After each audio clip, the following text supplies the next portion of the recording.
On this episode of Simply Southern New England, we're going to start things off with a bash at the Norman Bird Sanctuary. Then we'll get up close and personal with the wildlife at Southwick Zoo. Meet up with a Corvair club that's keeping these classic cars alive. And then we'll swing by a local farm to grab a few fresh ingredients before we dive into Chef Nick Raybar's favorite corn chowder recipe.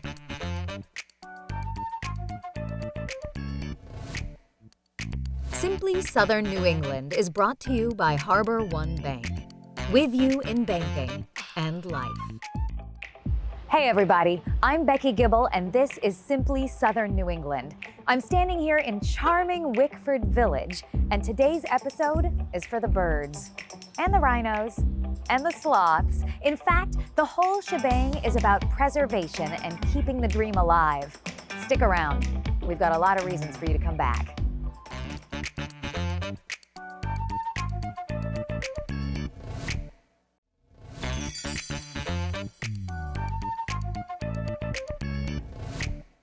Hey everybody, first up, if like me, your to-do list includes making s'mores, eating ice cream, and saving the planet, have I got an event for you. Pack a picnic and let's head over to Third Beach on Aquidneck Island, where the folks from the Norman Bird Sanctuary are throwing a series of beach bashes. Come on. The Norman Bird Sanctuary is the largest contiguous protected open space on Aquidneck Island. Our mission is to preserve and protect 325 acres and provide access to it to those in the public, provide educational opportunities for people of all ages. So tonight is the second in our Beach Bash series. So we have 4 evenings throughout the summer celebrating time outside in nature on the Third Beach coastal area that the Norman Bird Sanctuary owns and protects. We have a couple of fire pits here that people make s'mores and just gather around and do that together. And we have Jimmy Weinstock here who's performing. Bring your own chairs, your own picnic setup, your own blanket. Some people go all out and some people just bring a couple of chairs. We provide fire pits, we provide refreshments, so soft drinks, s'mores, and ice cream. The ice cream has been very generously donated by Ben & Jerry's in Newport, so that's always a big hit. This is just an opportunity for us all to get together and celebrate the sanctuary and also being outside in this beautiful location together. These events help us deliver our mission. We are, as a wildlife sanctuary and environmental education, dedicated to protecting the 325 acres in our care and also advocating for environmental education. Undeveloped land is disappearing. So for Norman Bird Sanctuary, what's really special is that we have so much land that is protected. So birds, wildlife, they have a safe place to call home. 325 acres right on the waterfront. There's no question that that would have been developed had it not been protected in 1949. It's really special for us to be able to have that space and continue growing it with the support of our audience here. So all of our public programs, our events, they support that work. It's really integral to the bird sanctuary, and this support is incredible. It's also a really wonderful way for us to engage with our members and with people in the community. Hey everybody, I'm standing here in Southwick Zoo, and things are about to get wild. We're gonna have an encounter, a close encounter of the animal kind. Today I get to meet tropical birds, giraffes, rhinos, and a sloth. Come on, let's go check it out. Out and About is sponsored by Paul Massey Chevrolet, Buick, and GMC, home of the one price. Here at Southwick Zoo, we're a family-owned business. We do not receive any state or government funding whatsoever. We're private, and I think our passion shines through. We're on 200 acres. That's a very large zoo. We're the largest in New England. The average zoo in the United States is less than 50 acres. So we're blessed to have this beautiful piece of property and a place where we can spread our conservation, our education messages, and also entertain people and our guests. Through the nonprofit Earth Limited that is here at Southwick Zoo, we strive to promote and inspire children and adults to care about the planet. We offer a lot of conservation programs, which include animal encounters with the sloths and the rhinos and the birds and the giraffes. The rhino encounter is more intensive, and we meet you at the gate. We give you a history of Southwick Zoo. We walk down, we watch a short video clip about rhino conservation and poaching, and then we spend about a half hour with the rhinos.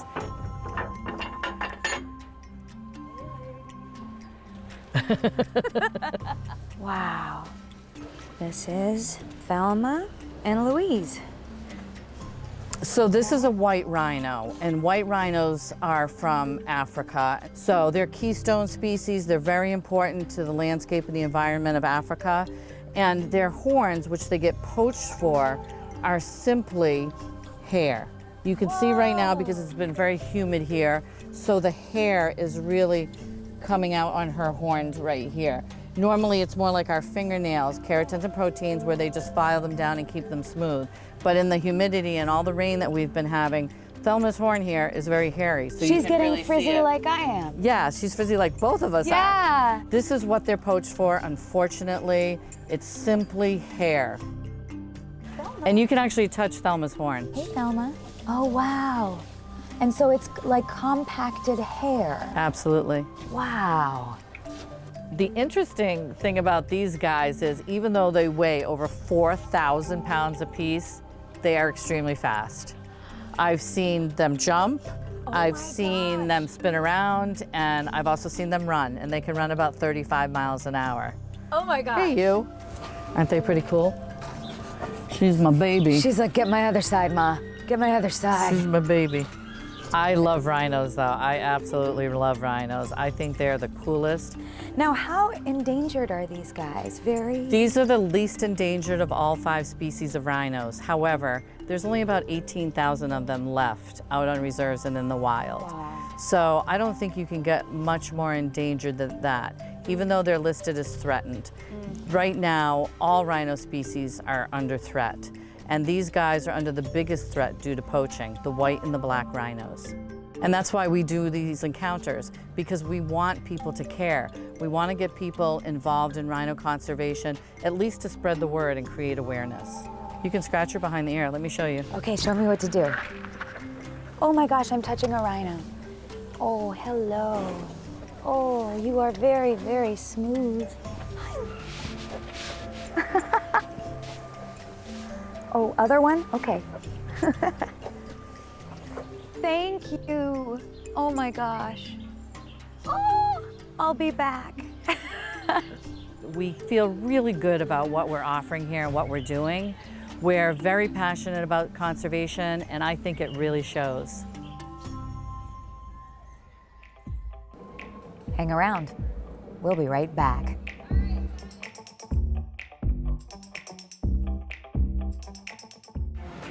So in the beginning of COVID, there was a huge rush on hand sanitizer. Everybody wanted hand sanitizer, and there just wasn't enough to go around. The big industrial producers couldn't make enough high-proof alcohol to make enough hand sanitizer for everyone. So we thought what we would start doing is using our heads, which is a high-proof waste product. So we had a ton of this stuff that we normally just disposed of, and decided to recycle it into hand sanitizer. And in a partnership with Gansett Brewery, Narragansett Brewing had some beer that was no longer had a home going to bars and restaurants locally. So it was sent here, and we could distill that into hand sanitizer to assist the community. We had a really great reaction with that, where people would come, and we were giving it away for free because it was basically how we were able to help. And part of that process, there was some spirits that could be redistilled into a beverage. So we did that. We put that into a barrel, and it came out so pleasant and so much better than expected. And that's our Kismet. And it's a barrel-aged spirit distillate made from Narragansett beer. And we're in the process of making more of that for actual drinking, instead of just having one barrel to the side that we kind of made an experiment with. But it turned out great, so we're gonna make more.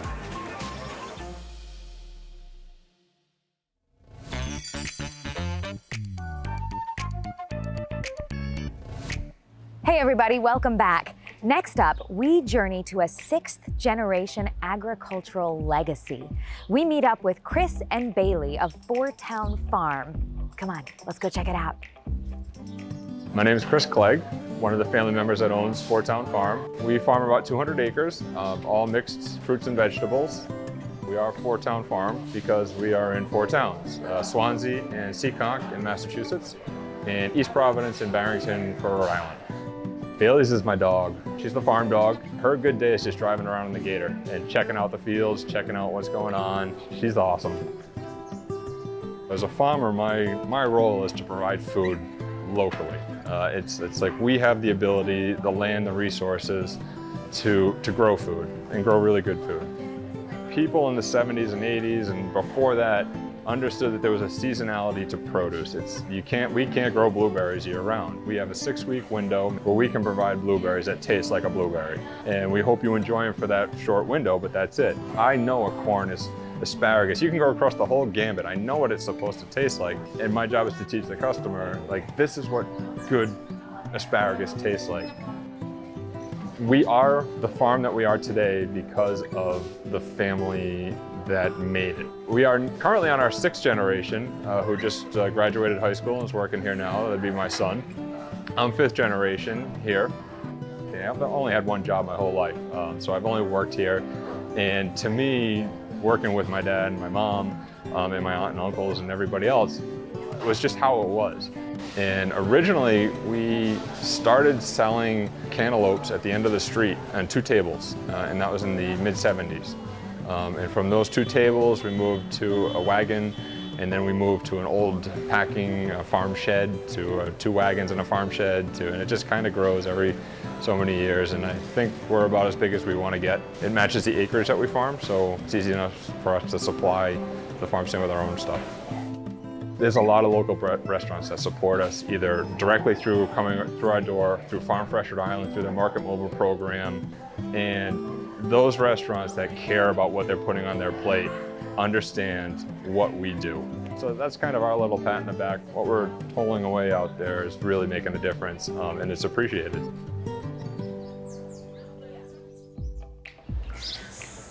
Gosh, Wickford is charming. Water views, great restaurants, antiques. Speaking of antiques, next we head to Cape Cod to meet up with the folks from the Bay State Corvair Club. Come on, let's cruise on over. The Bay State Corvair Club, we're the largest Corvair club, certainly in Massachusetts, but probably in the Northeast. It's a very active club. We've got like about 90 members. It's Bay State Corvairs, so it's mostly Massachusetts people. It's a great club to get involved with. The cars will get you together and the people keep you together. 23,000 miles. No, it's nice getting out in the fresh air and with other like-minded people to see the Corvairs. And over 25 years, I've had, 6 Corvairs in 25 years, and this is the first late model I've had. Some people have more than one. Some people have 4 or 5 Corvairs. It's a simple car. It's a 2-speed, power glide transmission, a 6-cylinder engine, and easy to work on and repair. We not only show it, we use it on the road, and it's a great car for us. It's very convenient. It's not high maintenance. No, it wasn't very expensive. I take it out all the time. Start it up in the morning and off you go. I would recommend it to anybody that wants to get involved with antique cars, that it's something special to own.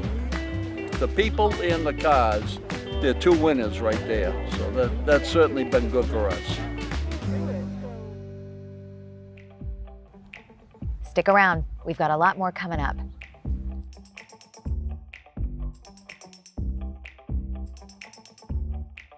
So I hear a lot of times that people feel intimidated by planting geraniums in their garden because they're not sure on what to do when a flower has been spent. So I want to show you how to do it. It's really simple. So here's a flour that's got a little bit left going on it, but the majority of the flour has been burnt off. So you just go follow it down, and there's a little elbow right there. You just snap it off, and that's gone. And then this one, same thing. This one, it's gotta go.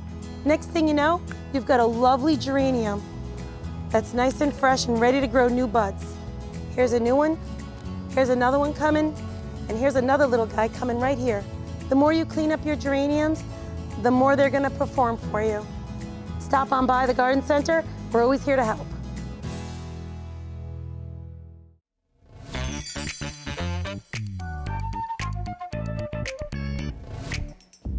Welcome back. A lot has been said about corn chowder over the years, and we here at Simply Southern New England are here to set the record straight. Let's head to Nick Raybar to settle the score. Keep on Cooking with Nick Raybar is brought to you by Wines and More in Cranston, Rhode Island. Thanks everyone for joining me here on Keep On Cooking, and today we're making this summer's hottest dish, corn and sweet potato chowder. We're cooking with a variety of fresh ingredients, including onions, sweet potato, poblano peppers, fresh corn. There's no time like the present. Let's get it fired up. All right, so we got a nice pan here over medium heat, and I'm gonna go in with some oil. Now chowder, you have to have onions, and I'm using these beautiful sweet onions, which really do caramelize far superior than like a traditional onion. Once those onions start to caramelize, we're gonna go in with the celery. Now, you don't wanna put the celery in too soon because celery has a lot of moisture content and it's gonna prevent those onions from caramelizing. So give them a minute in there in the oil on their own just to do their thing. We're also gonna go in with a unique ingredient. These are poblano peppers. Poblano is a very mild pepper. So it's not hot like a jalapeno, so it's not gonna add a tremendous amount of heat to it, but it is gonna add a little unique flavor that goes perfect with the sweet potatoes and the corn mix. All right, now as these start to really caramelize, we're gonna go with some of that sweet potato. Chowder almost always has potato in it. A lot of the times what you'll see is like an Idaho or a Yukon Gold, but this is going to add a very fun flavor to this chowder. We're gonna get those going, and we're gonna hit it with a little bit of salt, because you gotta kind of season as you go. And we're gonna go with a little bit of fresh cracked pepper. Now, all of those ingredients are doing their thing, and we're going with the star of the show, the sweet corn from Four Town Farm. One of my favorite farms in Rhode Island. Four Town grows the best corn you could have anywhere in the world, and is absolutely perfect for corn chowder. All right, guys, big step here, big step. Going in with some butter, okay? You gotta have, when we were talking about the corn being buttery, you gotta have a little bit of real butter here. This is chowder after all, and you want it to be rich. Now, to thicken the soup, because chowders are traditionally a bit creamier and thick, we're gonna dust these vegetables with a little bit of flour. So we're cooking out the flour. That's going to eliminate a lot of that flavor from the flour itself. And since we're sizzling, it's time to, let's calm it down, okay? Going with some chicken broth. Let's go in with some heavy cream, because you've got to have cream in a corn chowder. And that's it. Now we're just going to let it simmer on low heat for about 20 minutes.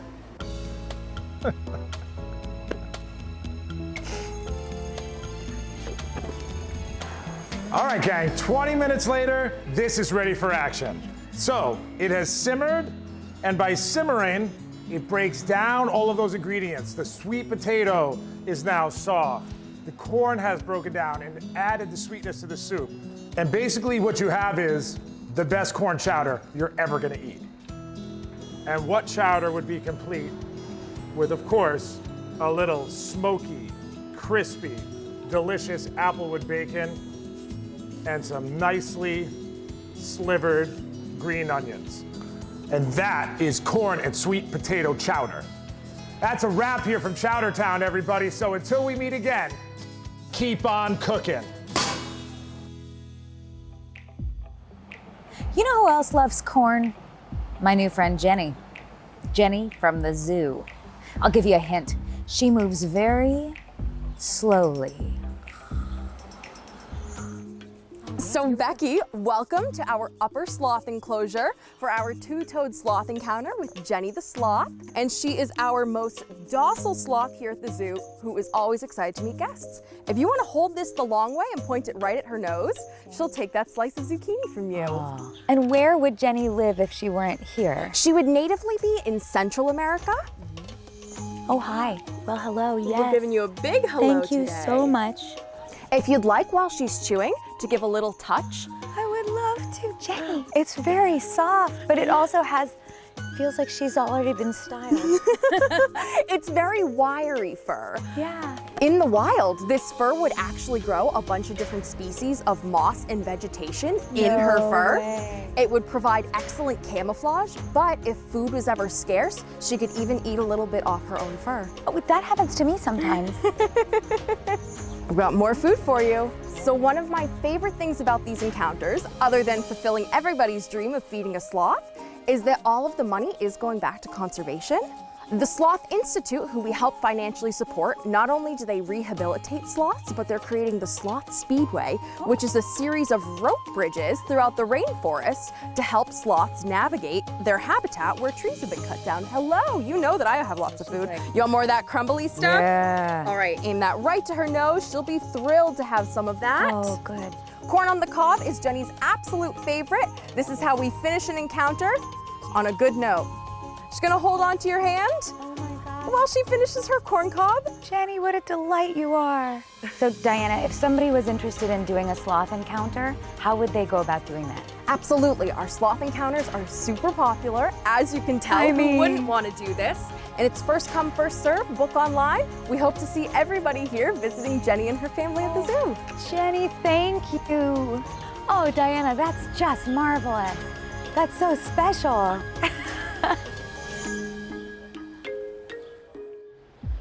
Well, that wraps things up for us. Be sure to reach out via social media and let us know your favorite spots in New England. We'll see you next time. Simply Southern New England is brought to you by Harbor One Bank. With you in banking and life.